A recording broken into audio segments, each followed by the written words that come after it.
My first introduction in the gacha community was the Eula banner in Genshin Impact, and I don't know if gacha tribalism has ever been as bad as it is right now in my personal experience.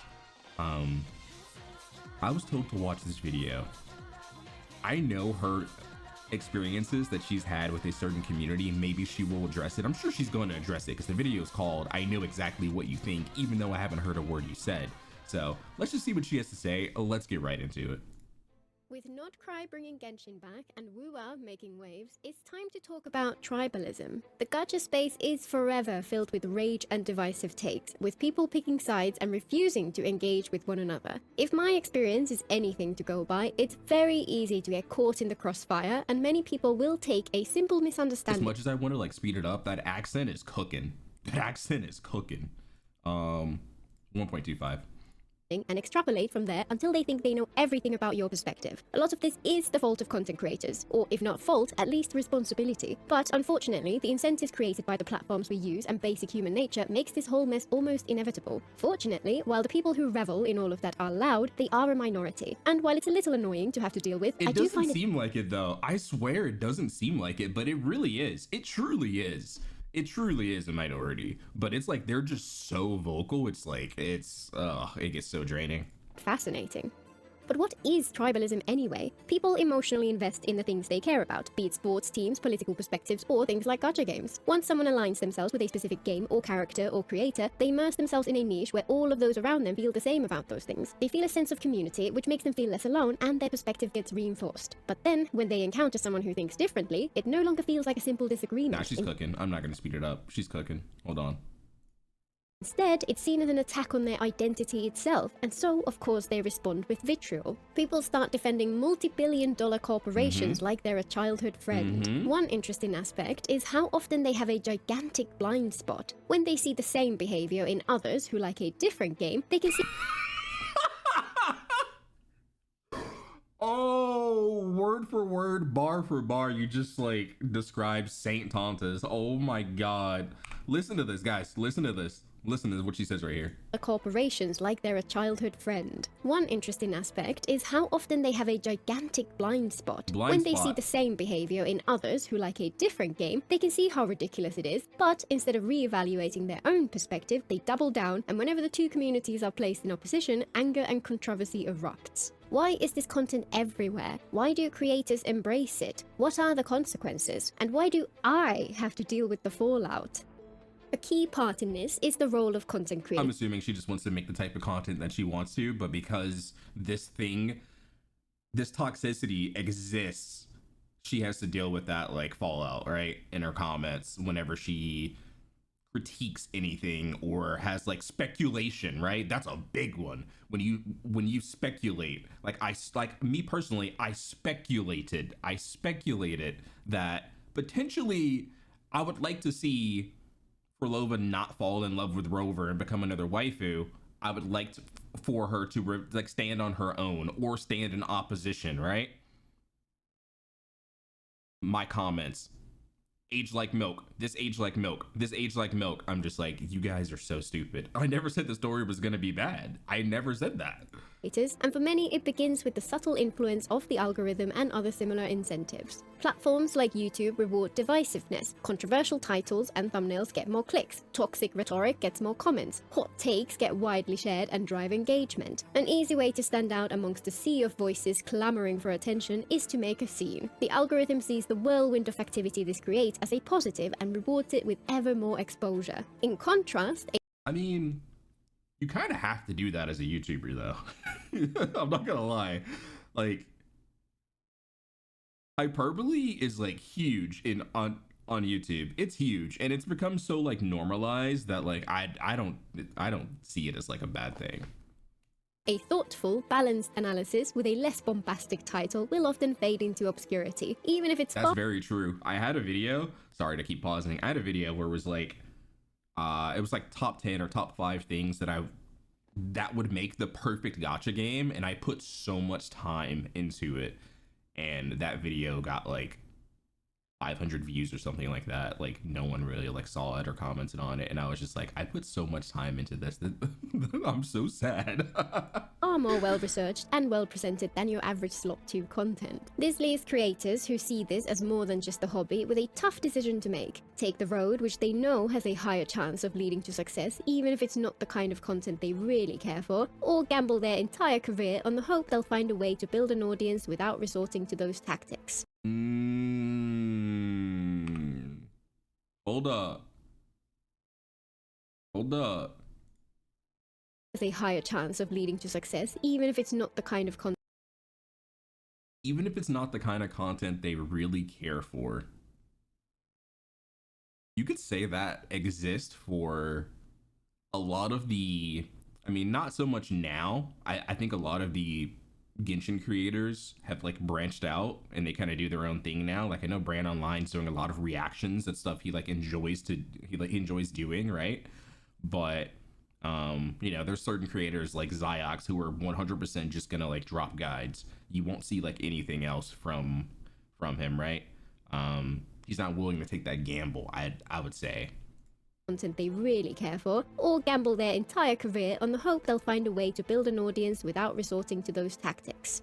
And intentionally or not, creators often lean into it at least a little to drive engagement. When something gets a lot more views, there's a natural pressure to keep producing similar content. Exaggerated emotions and hyperbolic statements keep a certain type of audience coming back, so you'll see creators screaming at the screen in excitement when reacting to a trailer, or crashing out in rage. I will never give you, like, if I ever react to like a trailer or something, I will never give a fake reaction. I understand the whole over the top thing like works in the video.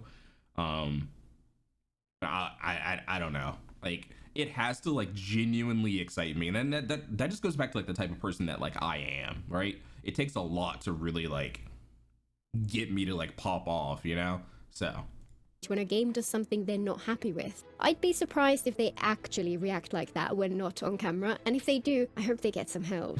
When everything becomes a spectacle, full of posturing and point scoring, the actual games get pushed aside, and it's easy for everyone to lose perspective. And once you start yelling and hyperventilating about one thing, even just for the effect, if you don't do that the next time, then people will feel you're no longer quite as enthusiastic, and since that's what they're there for, they might just drift away. Many creators get stuck in a loop where you'll start getting like, hey man, are you tired today or something? Like what's going on? You're not your usual self. And it's like, no, I was just like hyping myself up during this reaction for you guys, to entertain you guys, right? Like I don't know, even like streaming, there are times where like I like will just be super hype. That's just because I'm trying to like entertain. So I mean, I can definitely understand like there are days where you're not like that and people are just like, are you okay? They have to resort to hyperbole whenever talking about things they love or hate. And unfortunately, every creator who leans into this is setting up a feedback loop of reinforcing bias in their audience. Those kinds of reactions appeal the most to people who themselves are particularly passionate about that subject, whether that's love for one thing or hatred for another. So the more it happens, the more it builds and builds. And then once you have an audience who all feel a particular way about something, any deviation from that expected line might feel like a betrayal to them. Yeah, dude, if you're like, yo, the ZZZ fan base is so toxic, oh my god, I hate all of them, and then you build an army of like-minded individuals, if you now start saying, yo, I kind of like this game, they're gonna be like, what happened to you? The more passionate the fan base, the more intense the tribal expectations become. That's a recipe for audience capture, erasure of nuance, and even create a burnout if they were playing it up even just a little. And I think the consequences of that point bear much greater emphasis. I don't think about a little. I think this is like the one thing I will disagree on. I think you have to play it up a lot to get that type of response.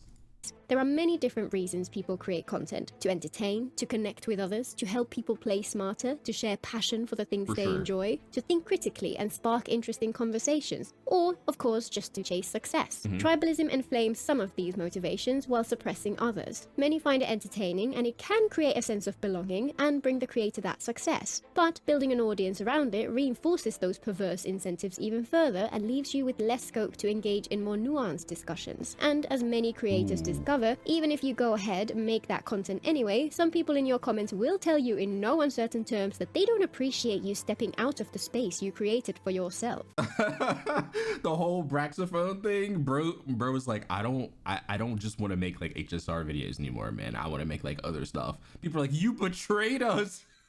Like, what? Let my man play other games, bro. He played Clair Obscure and he loved it.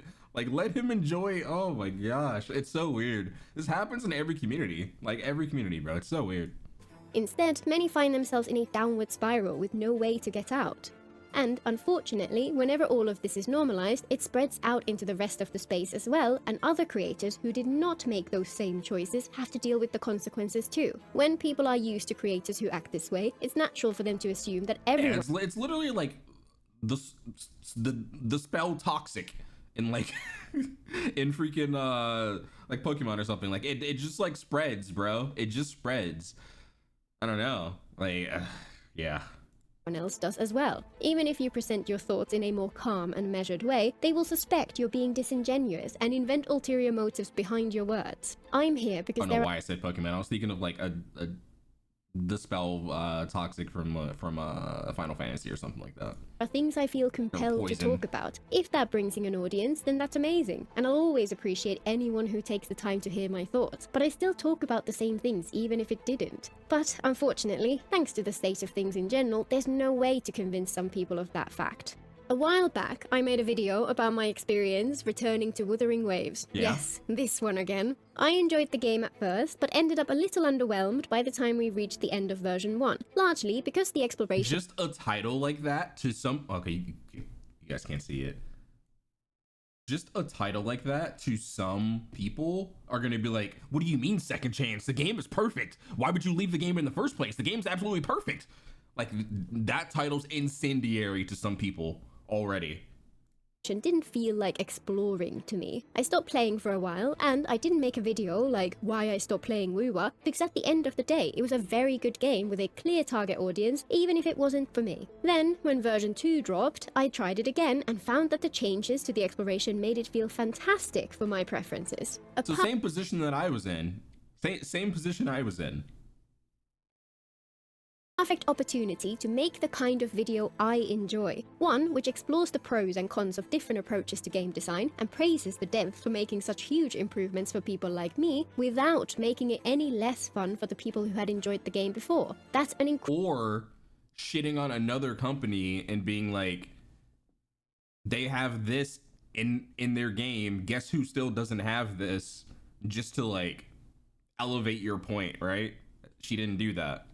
Incredibly hard balance to strike, and it deserves far more recognition. I went out of my way to make it clear that even in version 1, for many people who wanted something different from the game, the choices we were made were objectively great. Overall, Kura did a good job, and they just took it to another level in Renacita. I made 2 mistakes in that video. The way you said Renacita was 100% like Carlotta. Ain't no way, bro. And they just took it to another level in Renacita. I made 2 mistakes in that video. The first was assuming people would understand. The script I wrote was over twice as long at first, with much more detailed explanation of where my perspective came from. But since it all seemed obvious to me, I cut it down to the minimum. The second was living in my own little bubble where people enjoy hearing perspectives which are different from their own. Instead, a certain group of people heard even the mildest critique and interpreted it as a hate-filled rant from someone with a dark and biased agenda. To this day, many of them just assume that's where I'm coming from. I should have done a better job of getting my point across, and I'm thankful. No, it's not your fault. It's not your fault. These people are deranged. They are deranged. Something is wrong with them mentally, and they need to go outside.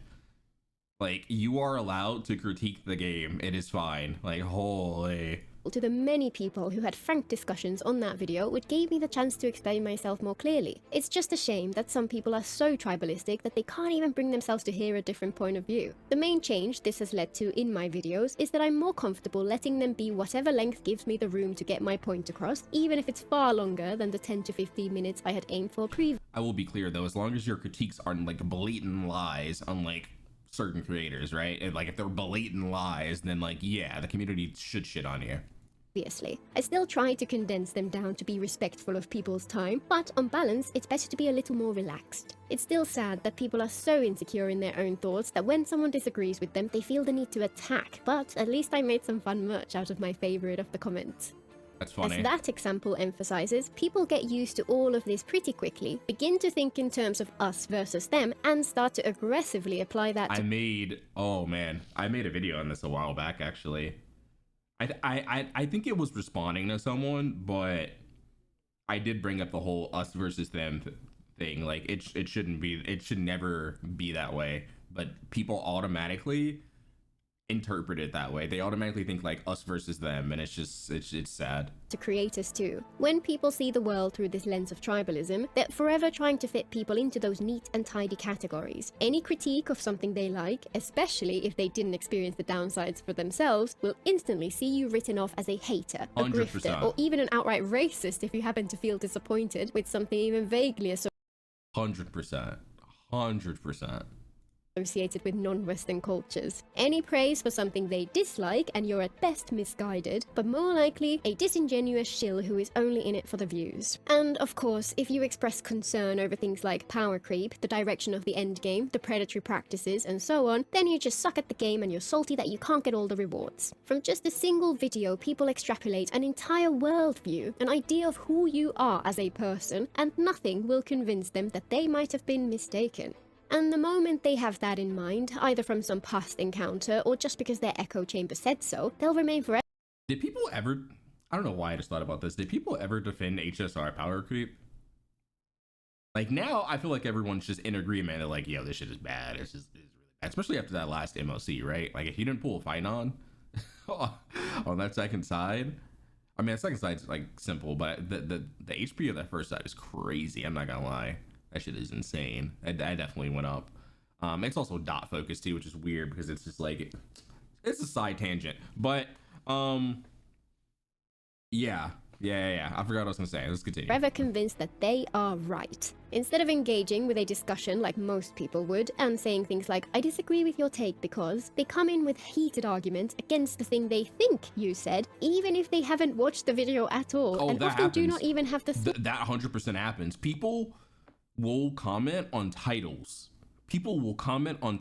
And that's when I'm just like, do you not know how YouTube works? Like, are we confused at how YouTube works? Are we good here, brother? Slightest clue what you actually talked about. One of the most important skills in life is the ability to listen and to learn. Nobody knows everything. Nobody is right 100% of the time, and there is no such thing as objective fact when you're talking about opinions on a video game. Anyone who claims to that is being disingenuous or is locked into their own personal echo chamber. Yeah. For anyone who does this, just know you're missing out on. or is talking about opinions on a video game at the time, and there is no such thing as objective fact when you're talking about opinions on a video game. For sure. Anyone who claims to that is being disingenuous or is locked into their own personal echo chamber. For anyone who does this, just know you're missing out. Those of us— especially when it comes to like things like story, right? And when the story is so open-ended that there is no like, it is this way or this is what this character was thinking in this moment. It's like when it's like really open-ended like that, 100%, like you can't say that it is this way. Does that make sense? you can't say it's a fact when it's all open to interpretation. Who can handle differences of opinion have much richer and more nuanced experience with the games we play because we get to hear how other people felt about it too. And it does make you wonder what the end game of these people is. Do they want the new people to the game to— the end game is they grow up. That's the end game. They grow out of it by, I talk about this all the time, by getting like shit on by life, right? Because everyone's molded by their life experiences. You have to go through a certain amount of shit to reach a point where you just like don't care about all of this, I feel like.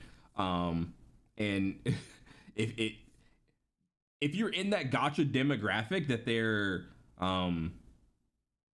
trying to like encapsulate, then it's, I mean, you're completely cooked. It's very hard for you to fall out of those like really bad habits. to feel afraid of sharing their perspective since they know they might just get attacked for disagreeing? Do they want videos filled with more caveats than content? Do they want any strong opinions to just be left unsaid? Do they want creators to lie to them and hide their true perspective out of fear of getting hate? Or do they really want a world where the moment someone isn't completely ecstatic with a game, they have to stop talking about it at all? Because I have news for them, no game is perfect. If that's the bar we have to pass, then nobody would ever talk about anything. Personally, I look at content creators who analyze films, TV, books, and so on, and wish more of the gaming sphere would follow that blueprint. Over there, people analyze what makes films tick, what makes the best successful, what flaws made others fail to reach their full potential. It's fascinating, and every time I'm left with a deeper appreciation for the art, even if I disagreed with a creator's perspective. I mean, I believe that's the type of content that she tries to make, right? Yeah, that's really interesting for sure. Other videos I try to create, and one of my favorite things is seeing comments which start with "thanks for sharing your perspective," even though I completely disagree. Thankfully, that's so cringe. Obviously, yeah, that's cringe. That's super cringe. It's like, I don't know. It's like the person typed that because they want it to have like the last laugh or something. I don't know. It makes them feel like they one-upped you, I guess. I guess it makes them feel like they one-upped you because it's like, hey, thanks for sharing your opinions. So they're trying to come on. It's so disingenuous, bro. Oh, God. It seems like only a minority, even in the gaming sphere, are die-hard tribes people. So many people are open, engaged, and have such interesting things to say, which bring new understanding to the conversation. The tribes people often feel louder, but in my comments at least, the ones who want to explore ideas together are much more prevalent. And one aspect of this tribalism, which I'm actually in two minds about, is the way people reject creators who wish to return to games they used to love. The reason... Braxophone. That happened to Brax. Yo, feels bad. Oh, man. Poor Braxophone, dude. That 100% happened to Brax. Bro is like, I want to play new things. I want to, like... God. Some of those people took it as a betrayal. It is insane. Can you imagine if Saint ever was like, yo, I'm never playing Wuwa ever again. I'm never making another Wuwa video ever again. And just like quit content creation. His community would be so hurt. And I'm in two minds about this is that there are, undeniably, creators who deliberately stoke the flames in the hopes of getting views, and these creators can genuinely make a community fall apart. When they move on to a different game, it can feel like a relief, because when the toxicity is gone, those who stick around have far more space to have nuanced discussions. But at the same time, many others get what? When they move on to a different game, it can feel like a relief, because when the toxicity is gone, those who stick around have far more space to have nuanced discussions. But at the same time, many others get lumped in with this as well. Even creators who have always been constructive get this treatment, even if they barely shared why they moved on to something else in the first place. If they were to return, it would be a net positive to the space, yet people treat them just the same. And there are those in the middle too, people who criticize out of genuine love for the game, and maybe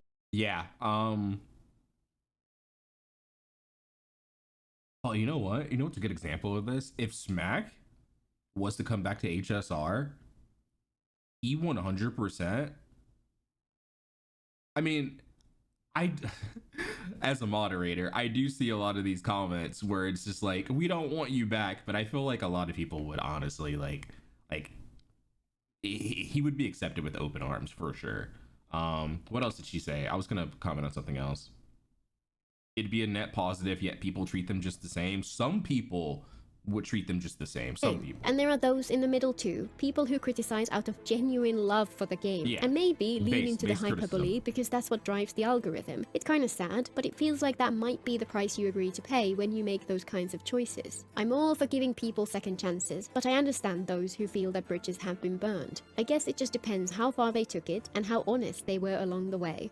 The people in my comments who fall the most into tribalism regularly devolve into pure comedy, to the point where I could half believe that they were legitimately joking. Oh yeah, 100%. 100%. I leave those comments because they make me laugh, or it's just like hide user from channel. For example, ever since that video about Renacita, which I mentioned earlier, there have been a handful of people who like to comment on every Weaver video I make and to assume I'm making some unfounded criticism, even when it's the polar opposite of what my video actually says.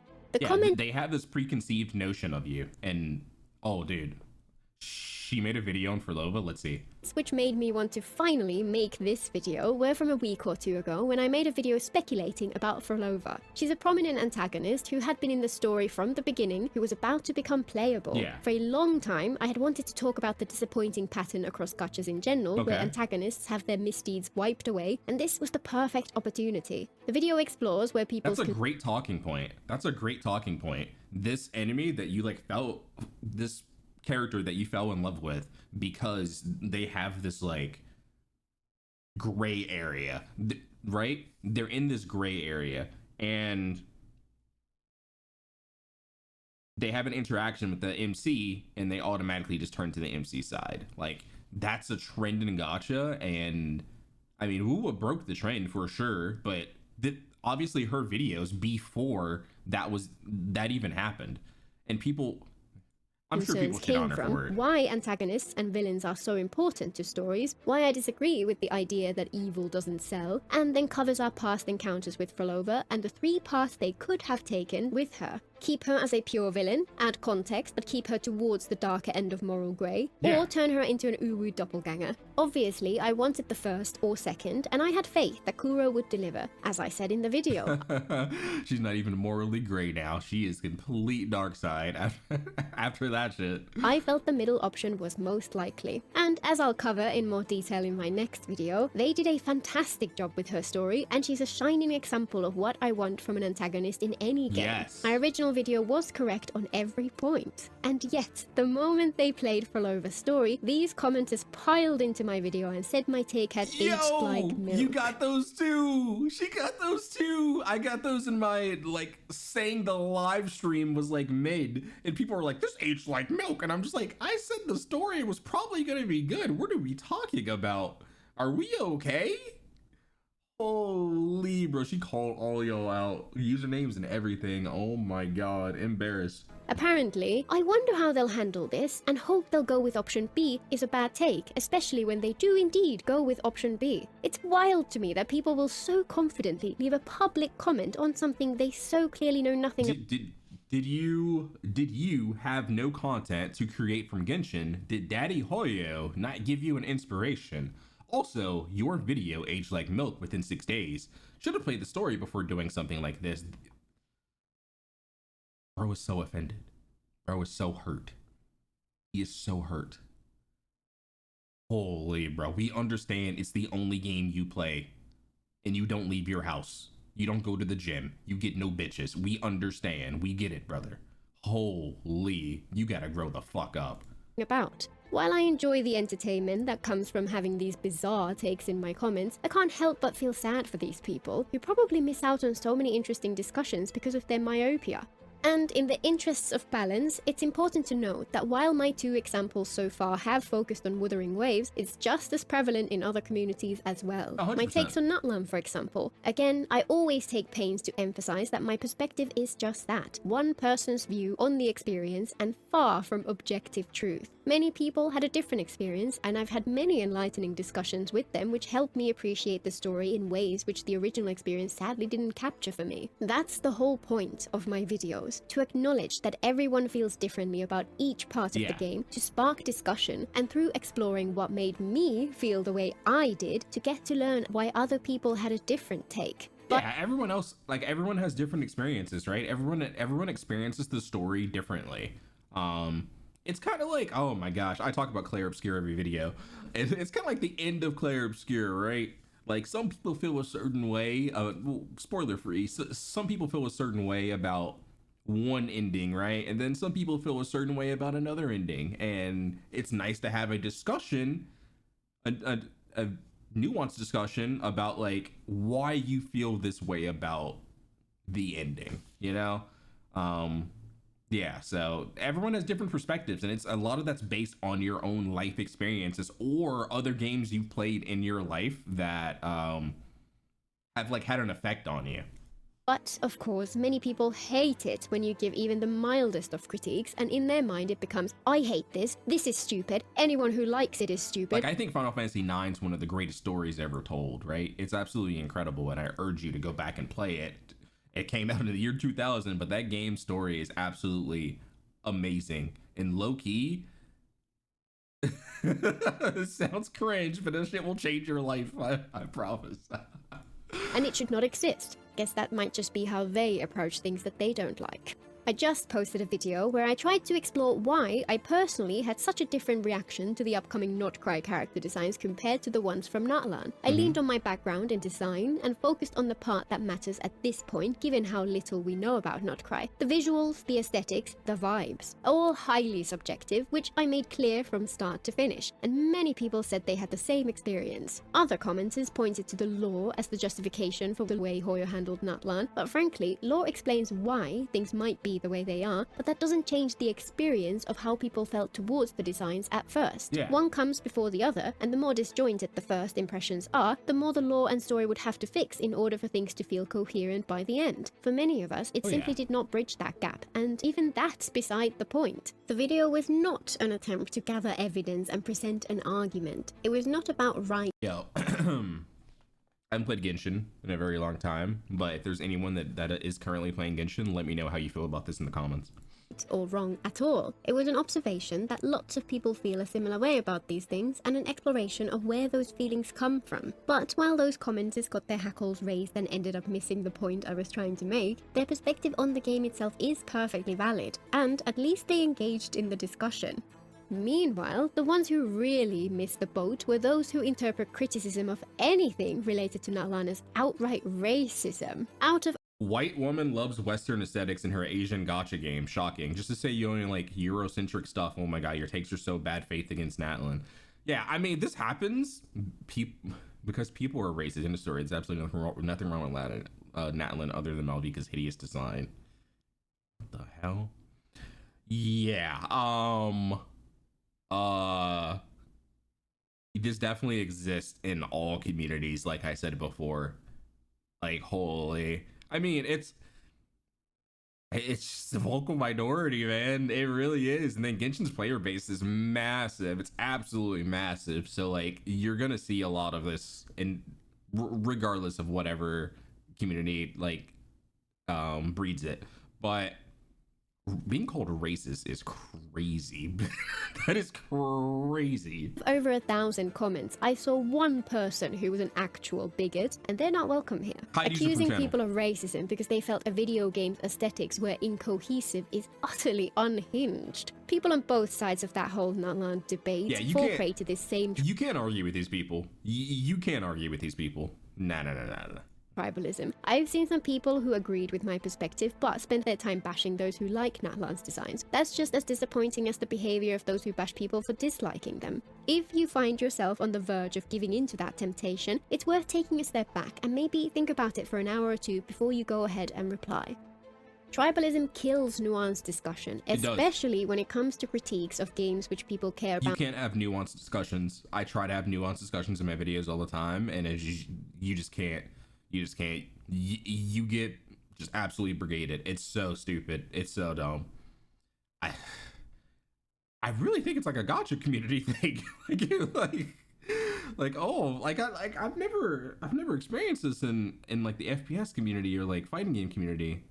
Maybe not to this level. Definitely not to this level. Out so much. There's always a reason behind your like or dislike of something, and figuring them out can be fascinating. Far more interesting than just saying this is peak or this is ass and leaving it at that. For those who agree, gaining greater insight can be validating, and it can actually reduce resentment and bring back appreciation for the other parts of the game they liked, or even provide enough emotional distance that they can start seeing the positives of the parts which didn't work for them. For those who don't agree, it can help them understand the other perspective on that point, and maybe spark discussion which lets them share their love for it in a way which might help others see the positives at last. Yeah, that's exactly what it is. That's the reason for nuanced discussions, right? Being able to see someone else's perspective and understand it and see where they're coming from and being like, oh, I didn't think about it that way, you know? And it might change your perspective It doesn't have to completely shift it, but it might like enlighten you in some ways, right? While the echo chambers are loud, they really are a tiny minority of the community at large. In case anyone skipped to the end, here's your too long didn't watch, woman. Until next time. Woman. Too long didn't watch, woman. That's a great video. That's a phenomenal video. Yeah. Let me know what you guys think down below. Leave a like, comment, subscribe. I'll see you guys in the next one. Peace.